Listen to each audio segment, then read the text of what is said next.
Hello, this is James. So today we're going to talk about Sangan and why I am certainly going to dig for him when he is released for a main or hopefully a mini box. So Sangan, he's a great searcher. When this card is sent from the field to the graveyard, add one monster with 1500 or less attack from your deck to your hand. You cannot activate it that turn, and then you can only use Sangan once per turn. So why is Sangan good? Why is Sangan good for a free-to-play player? Why do you want to dig for this specific ultra rare? So to talk about this, we need to talk a little bit about strategy. And I don't mean the hard-eyed samurai strategy of the duel, but the accountant, the bean counter strategy of enjoying Duel Links as a free-to-play player. So the reason that most decks run 3 of their ultra rares, so for example your Archfiend Emperor, you don't need 3 Archfiend Emperors, but you want to make sure that you get at least one, right? Because that's what makes the whole deck function, is getting your Archfiend Emperor out and then putting him in the graveyard and then resummoning him and blah blah blah. But with Sangan, we can copy, well, not Archfiend Emperor, but Snipe Baby. A deck that revolves around Snipe Baby can benefit in an increase in consistency from having a Sangan. But that's not the bean counter strategy. The bean counter strategy is that then Sangan can be taken from your Snipe Baby deck and put into your Ritual deck to copy one of your Senjus or your Sonic Birds, because he searches anything with 1500 or less attack and adds it from your deck to your hand. And his activation condition, again, is not so stringent. He doesn't need to be flipped. He doesn't need to be destroyed by battle. It's a little bit expensive, but you can proc his effect with an econ tick. So say you're playing against a Sylvan's deck, and in this case it's actually worth it. You pop your Sangan, and you have your Sangan set and your econ set, and then the opponent plays a Guardioak, and then you contribute take the Sangan for the Guardioak.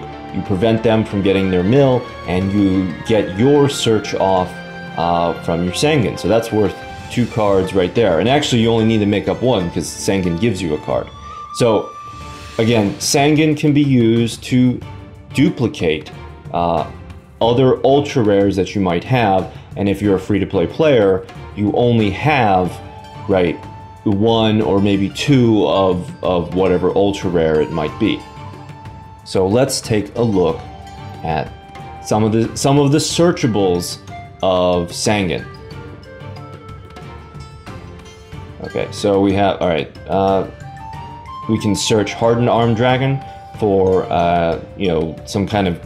I feel like this card is for like the dragon decks with the Dragon Paladins and the Divine Dragon Lords and all of that. So you can search out this guy because he has 1500 attack.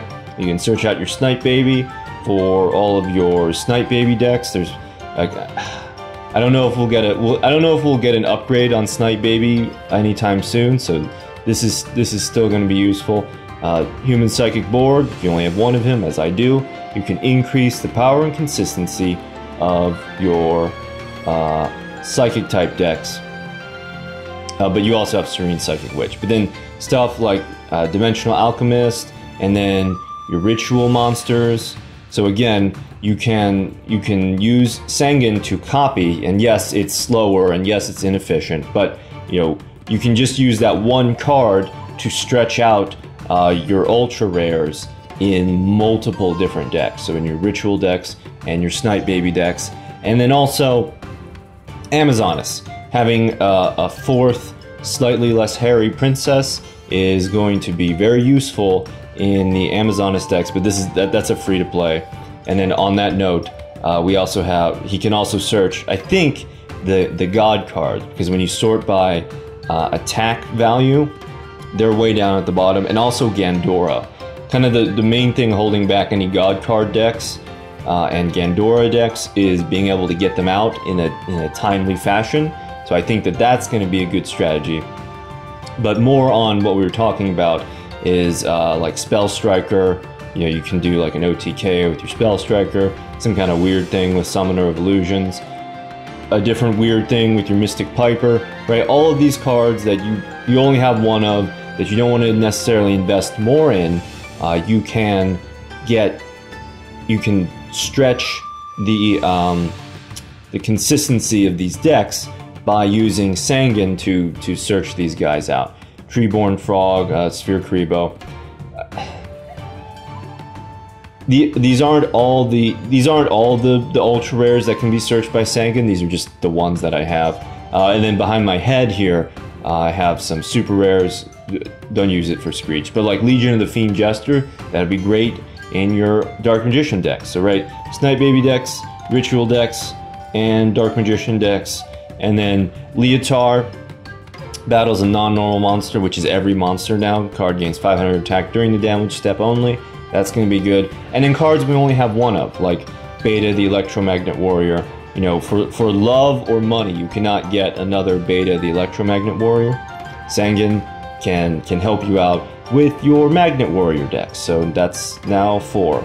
Dark Magician, Snipe Baby, Sonic Ritual decks, and your Magnet decks. And then also, you know, your Truckroid, because you're not going to get your second or third Truckroid anytime soon. I wouldn't use him for Screech though, because then nobody's gonna, like, the point of Screech is the surprise. It's like they attack and they flip it over like wee, and it's, you know, you put your whale into the graveyard, but they see you search Screech, they're gonna give all of your face downs a very wide berth.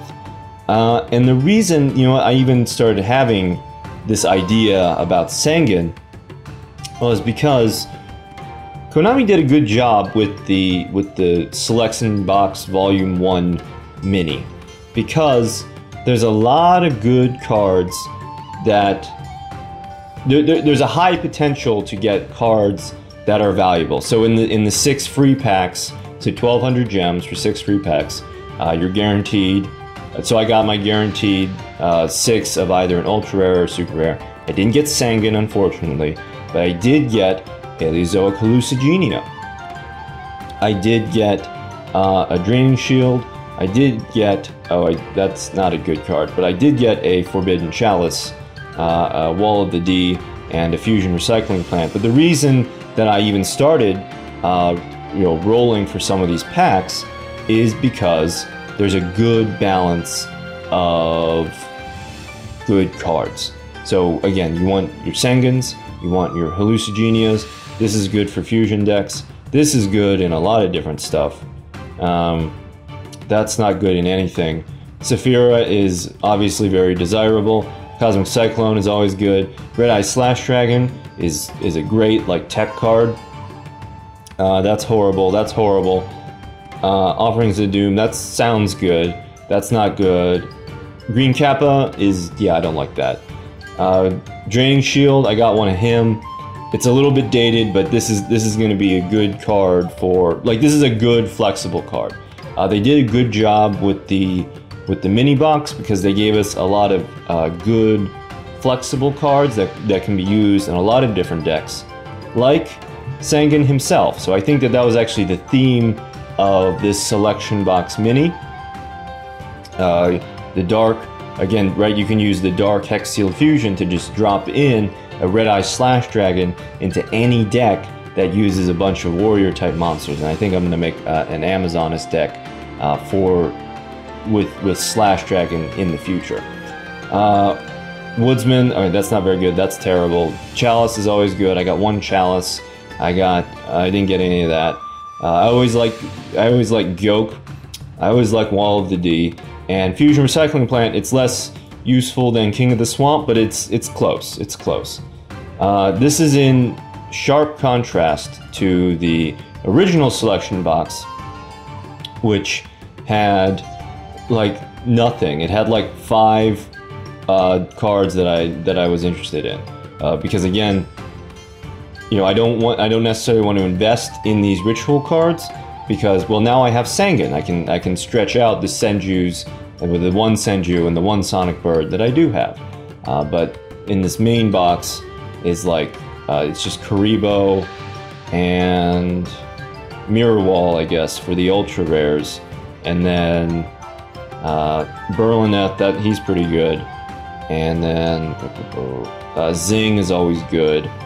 And Super Rush, that's a good card. And then the rest of these, so like 2 ultra rares, and then like 3 of the super rares, so that's like 8 cards. And then the other 52 ultra rares and super rares are not good at all. But instead of that, I think Konami, they somehow picked up on that, so they gave us this mini box with its great versatility, and they're just taunting me with the Sangan. Like I'm very tempted to break my free-to-play vow, but I will end this video before I am tempted further. Thank you for watching.